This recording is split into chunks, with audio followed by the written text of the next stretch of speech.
abonne-toi à MySports. Il y a de la place pour donner à Bader. Oh, attention à Baron, le but. La réussite pour Simon Moser. Et là, on se fait rouler dans la farine du côté de Bienne parce qu'on a demandé des changements du côté de Berne. Et Bader était absolument tout seul à l'entrée de zone. Il y avait 4 Biennois.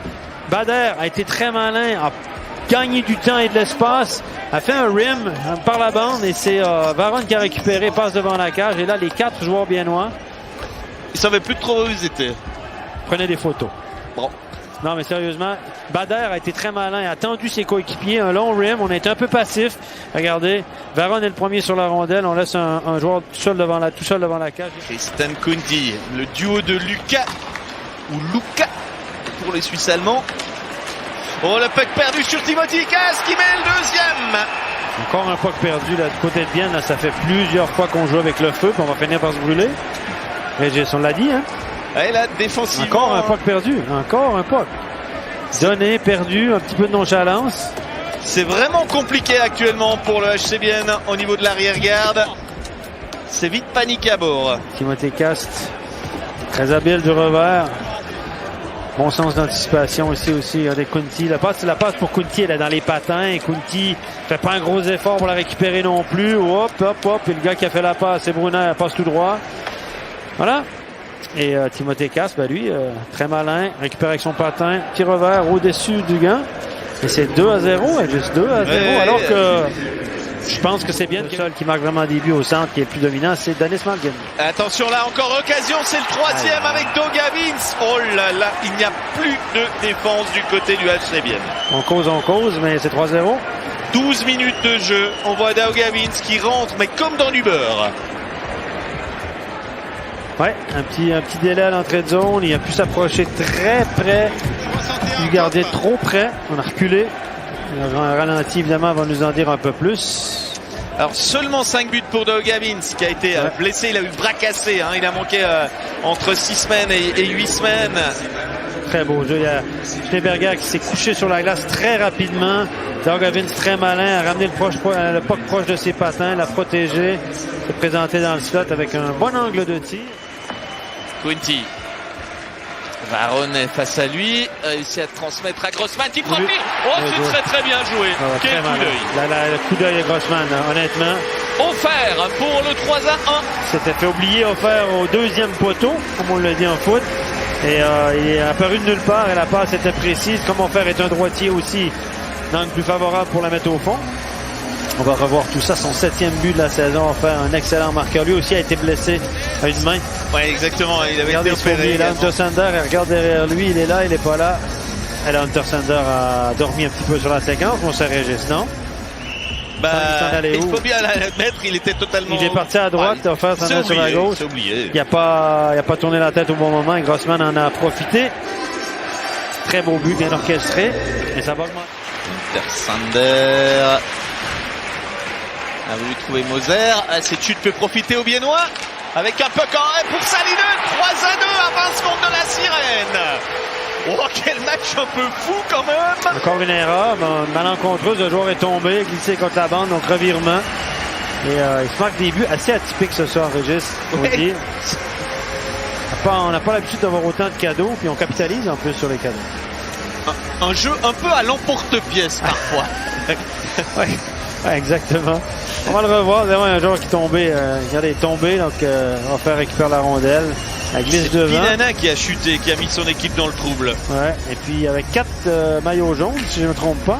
Et on voit Manzato harponné. Finalement, ça a été plus dommageable qu'autre chose. Ouais, il l'a redonné à l'adversaire. Puis, il n'était pas prêt, évidemment, pour faire l'arrêt. Mais c'est 3-2. Oh, ça a failli pouvoir reprendre le puck. Encore une erreur. Et la passe de Rayala est un petit peu vive, un petit peu derrière Gaëtan Haas aussi. Oh. Et Dogavins 4-2. Oh, il est rentré très facilement là. Oui. Stéphane qui me regarde en me disant... parce que j'étais pas fini mon explication du jeu de l'autre côté. Il attend personne, Dogavins. Dogavins, c'est un bon tir à courte distance. L'entrée de zone un petit peu plus facile. Donc 2 erreurs en début de période. Dogavins, lui, marque son 2e. Merci. Donc on en rate un but d'un côté. Il rentre très facilement. Et là, c'est Stamfli. Stamfli était très passif. Et Doug Evans a utilisé la même feinte que sur son premier but, a ramené le puck proche de ses patins, a gagné un petit peu en angle, s'est décalé un petit peu vers le milieu. Salinen, il est en bonne position. Salinen ne cadre pas. Le rebond est super pour Ugly. Voilà, 4-3. On va revoir la situation là parce qu'il y a deux joueurs, Pinana et Offer, se sont retrouvés en contact avec. Il n'y a pas vraiment de protestation. Hein. Non, Manzato râle pas trop, c'est bon signe pour bien. Alors, est-ce qu'il y aura un challenge? On est en train de revoir la situation, je pense. But curieux parce que ce tir de Salinen passe de peu à côté. Le rebond est tellement intéressant. Il semble y avoir un contact. Qu'est-ce qu'on va faire du côté de Berne? Non. Regardez. C'est moi qui rêvais ça. Le duel Pinana. Pinana essaie d'accrocher au fer. Bon, là, il arrive sur la dernière. Là maintenant, est-ce qu'il y a un contact? Non. Je croyais que Anzato avait été déporté à cause d'Offer, mais non. Ah non. C'est un bon but. Oui. Et Ugly est à nouveau rapidement installé.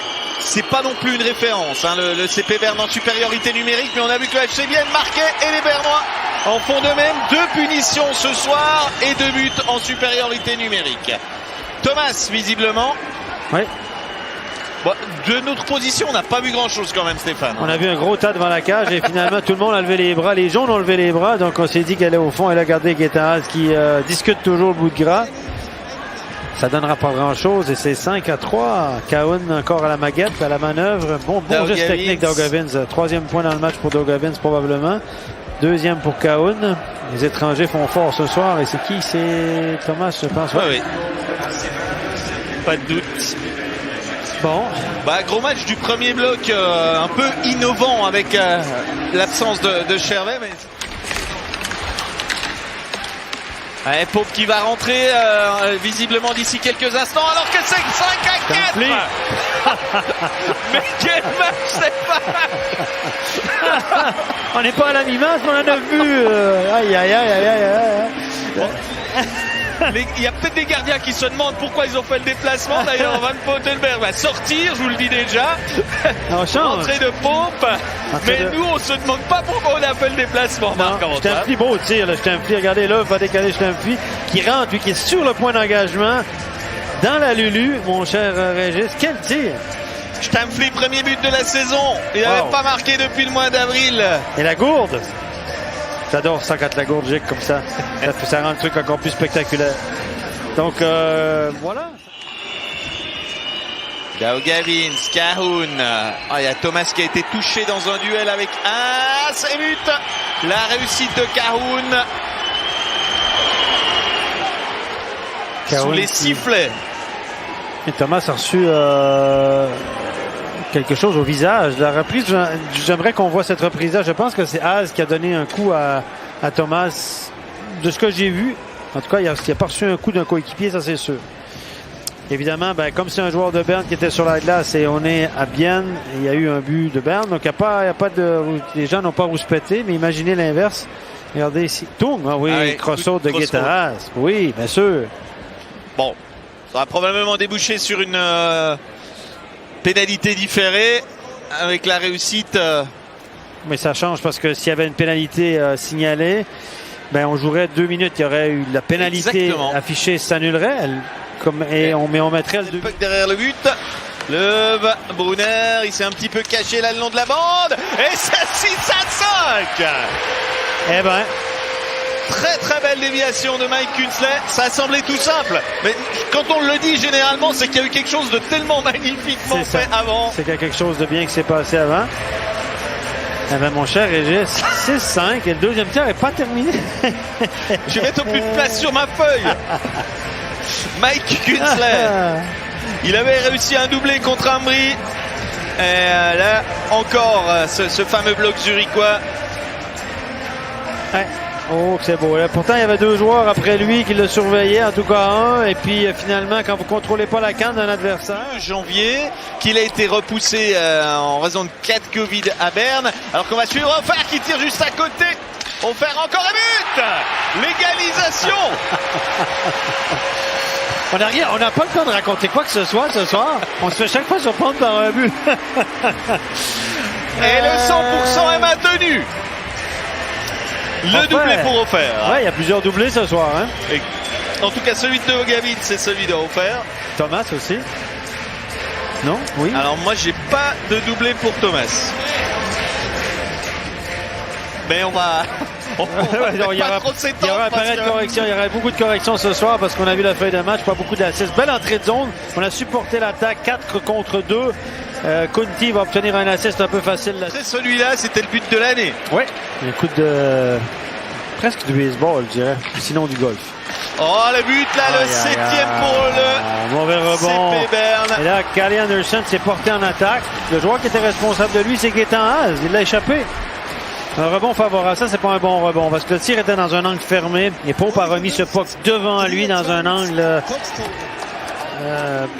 pas terrible, je dirais comme ça. Pas dans un. C'est pas un bon rebond. C'est un mauvais rebond. Oui, clairement. Cowan va obtenir un autre point. Je pense que c'est son 4e point ce soir. Oh, attends. À sa décharge, attention. Le puck a été dévié avant qu'il arrive sur lui. Donc, plus difficile à contrôler. Je pensais que le puck était arrivé direct. Kunsley. Il joue du patin, c'est bien vu pour Kunti. Ça 7 partout. On les aura nos 15 buts, Stéphane, même si c'est au penalty. On l'avait annoncé. On a rarement été aussi bon. Le puck atterrit directement sur la canne de Kunsley, qui met le puck dans la lucarne. Wow, joli but, hein. Bah, il s'est fait pardonner sa punition. On s'est dit, mais quel geste imbécile tout à l'heure dans une situation comme ça. Mais... c'est pardonné. Là, on efface tout. Et là, Kunti va obtenir une mention d'assistance encore une fois. Je pense ça doit être la 3e ou 4e fois ce soir. 4e, certain. Confiance Gaétan Haas, ça se sent. Gaétan Haas encore. Kunti. Haas et but. Eh bien, il a peut-être pas toujours la confiance, mais c'est lui qui marque le game-winning goal à 6 secondes du retour. Ça va lui faire du bien, hein. Ça va lui faire du bien. Gaétan Haas, un tir puissant. Il le demandait. La canne était déjà dans les airs avant que la passe arrive. C'est Kunti qui va récolter, je pense, la 4e ou 5e assist dans le match. Ouais. En tout cas, 4. Probablement un des grands hommes de cette partie. Il y a des choix là pour les joueurs du match parce qu'il y a quand même pas mal de joueurs qui sont inscrits au pointage. Ce ne sera pas les gardiens, ça c'est sûr. Bon, c'est pas méchant ce que je dis, mais un match comme ça, forcément, c'est pas un match de gardien. Et bien qui profite. Haas, c'est drôle, c'est Haas qui fait la différence dans le match. Alors qu'il aurait dû peut-être être exclu au 2e tiers. Bon, on va pas faire l'histoire, mais je pense qu'après le match, je me réjouis de voir les commentaires de l'entraîneur de Berne. Je pense que c'est un petit peu comme avec Motet quand il a marqué le but décisif face à Lugano, alors qu'il a eu un match de suspension derrière. En tout cas, victoire du HC Vienne qui enchaîne et qui va enchaîner avec un déplacement dimanche au Tessin, alors que les Bernois, eux, vont enchaîner un petit peu plus tôt puisqu'ils vont jouer vendredi face à Lausanne. Ce sera notre match studio d'ailleurs. Exactement. Vendredi 19h25, on retrouvera Stéphane. Oui, en studio. Au studio. Et puis on vous souhaite une très très belle fin de soirée après ce match un peu fou, complètement fou même.